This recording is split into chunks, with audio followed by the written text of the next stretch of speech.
అక్కడి నుంచి తినద్దు అక్షంతు మొదలగు మహర్షులకు చూసి ఇట్లని మునివర్యులారా, స్త్రీలకు సర్వ సౌభాగ్యములు కలుగునట్టి యొక్క వ్రతరాజమును పరమేశ్వరుడు పార్వతీదేవికి చెప్పే. దానిని చెప్పన వినుడు. కైలాస పర్వతమున వజ్ర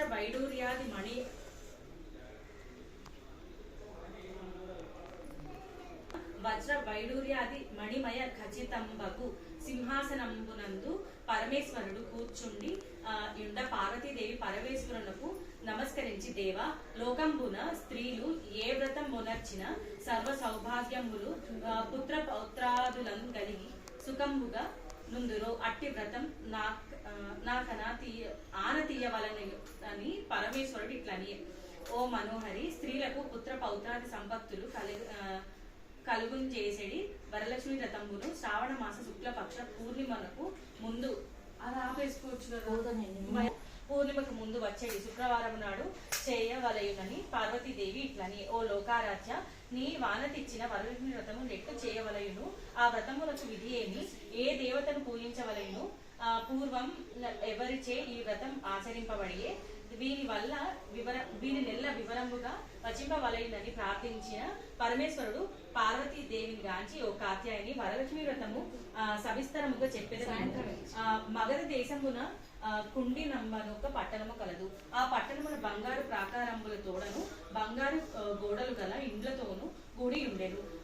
అట్టి పట్టణమునందు చారుమతి యనునొక బ్రాహ్మణ స్త్రీ గలదు.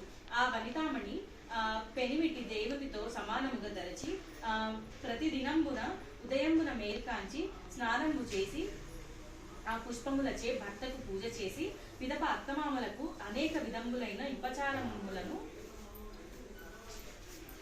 చేసియు ఇంటి పనులను చేసుకుని గయ్యాళి కాక మితముగాను ప్రియముగాను భాషించుచుండెను.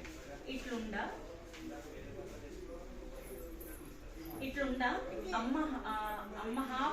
ఆ మహాప్రతివ్రతం యందు వరలక్ష్మికి అనుగ్రహం కలిగి ఒకనాడు స్వప్నమున ప్రసన్న అయ్యి, ఓ చారుమతి, నేను వరలక్ష్మీదేవిని. నీ యందు నాకు అనుగ్రహము కలిగి ప్రత్యక్షమైతిని. శ్రావణ శుక్ల పౌర్ణమునకు ముందుగా వచ్చేది శుక్రవారం నాడు నన్ను భూజింప నీవు కోరిన వరములనిచ్చేదనని వంచిన చారుమతీదేవిని స్వప్నములోనే వరలక్ష్మీదేవికి ప్రదక్షిణ నమస్కారములు చేసి, నమస్తే సర్వలోకానాం జనన్యే పుణ్యమూర్తయే శరణ్యే త్రిజగద్వంద్యే విష్ణు వక్షస్థలాలయే అని అనేక విధముల స్తోత్రము చేసి, ఓ జగజ్జనని, నీ కటాక్షము కలిగేనేని జనుల ధన్యులగును, విద్వాంసులగును, సకల సంపన్నులగును అయ్యెదరు. నేనును జన్మాంతరంబున చేసిన పుణ్య విశేషమున నీ పాదర్శనంబు నాకు కలిగేనని చెప్పిన వరలక్ష్మి సంతోషంబు చెంది చారుమతికి అనేక వరములిచ్చి యంతర్ధానంబు నొంద చారుమతి తక్షణమున నిద్ర మేల్కొని ఇంటికి 4 ప్రక్కలను చూచి వరలక్ష్మీదేవిని కానక, ఓహో, మనము కలకంటిమని ఆ స్వప్న వృత్తాంతమును భర్తకు, మామగారు మొదలైన వారందరితో చెప్పగా వారు ఈ స్వప్నము మిగుల ఉత్తమమైనదని శ్రావణ మాసము వచ్చిన తోడనే వరలక్ష్మి వ్రతము అవశ్యంబుగా చేయవలసినని చెప్పిరి. పిమ్మట చారుమతిని స్వప్నము విన్న స్త్రీలు శ్రావణ మాసం ఎప్పుడు వచ్చునాయని ఎదురు చూస్తుండిరి. ఇట్లుండగా వీరి భాగ్యోదయంబుల వలన శ్రావణ మాస పూర్ణిమకు ముందు వచ్చేది శుక్రవారము వచ్చెను.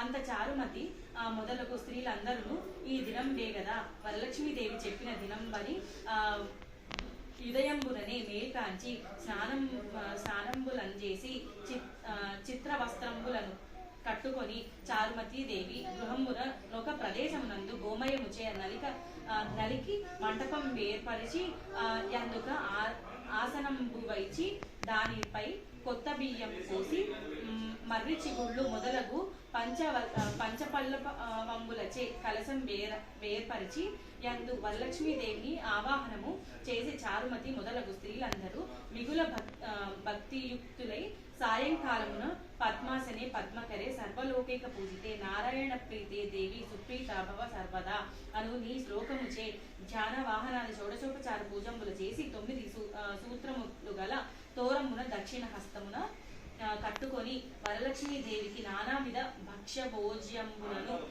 నివేదన చేసి ప్రదక్షిణ చేసిరి. ఇట్లొక ప్రదక్షిణము చేయగానే ఆ స్త్రీలందరికీ కాళ్ళ ఎందు గల్లు గల్లునను ఒక శబ్దము కలిగెను.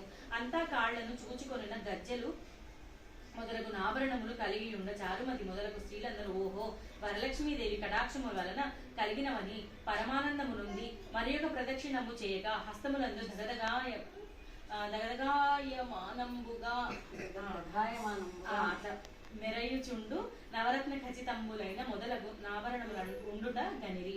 ఇంకా చెప్పనేలా మూడవ ప్రదక్షిణంబు గావించ తోడగనే ఆ స్త్రీలందరూ భూషణాంకృతులైరి. చారుమతి మొదలగు ఆ స్త్రీలు గృహంబులెల్ల స్వర్ణమయంబులై రథ గజ తురంగ వాహనములతోడ నిండి ఉండెను. అంత నా స్త్రీల తోడుకొని గృహములకు పోవుటకు వారి వారి ఇండ్ల నుండి గుర్రములు, ఏనుగులు, రథములు, బండ్లును నా స్త్రీలు వరలక్ష్మీదేవిని పూజించిన స్థలమునకు వచ్చి నిండి ఉండెను. పిదప చారుమతి మొదలగు స్త్రీలందరూ తమకు కల్పోక్త ప్రకారముగా పూజ చేయించిన బ్రాహ్మణోత్తమునికి గంధ పుష్పాక్షతలచే పూజించి 12 కుడుములను వాయనము దానం ఇచ్చి దక్షిణ తాంబూలము నొసంగి నమస్కారము చేసి ఆ బ్రాహ్మణోత్తమును నిచే ఆశీర్వాదము నుండి వరలక్ష్మీదేవికి నివేదనము చేసిన భక్ష్యాదులను బంధువులతో కలిసి నెల్లరును భుజించి తమ కొరకు వచ్చి కాచుకొని ఉండు వాహనములపై ఇండ్లకు పోవచ్చనొకరితోనొకరు ఓహో చారుమతీదేవి భాగ్యం ఏయమని చెప్పవచ్చు. వరలక్ష్మీదేవి తనంతట స్వప్నములో వచ్చి ప్రత్యక్షమాయను. ఆ చారుమతీదేవి వలన కదా మనకిట్టి మహాభాగ్య సంపత్తులు కలిగినని చారుమతీదేవిని మిక్కిలి పొగడుచు తమ తమ ఇండ్లకు పోయిరి. పిదప చారుమతి మొదలగు స్త్రీలందరూ ప్రతి సంవత్సరము ఈ వ్రతము చేయుచు పుత్ర పౌత్రాభివృద్ధి కలిగి ధన కనక వస్తు వాహనములు తోడం కూడుకొని సుఖంబుగా నుండిరి.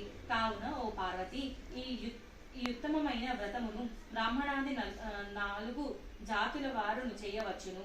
అట్లు నర్చిన సర్వ సౌభాగ్యంబులను కలిగి సుఖంబుగా నుందురు. ఈ కథను వినువారులకును చదువు వారలకును వరలక్ష్మి ప్రసాదం వలన సకల కార్యములు సిద్ధించును.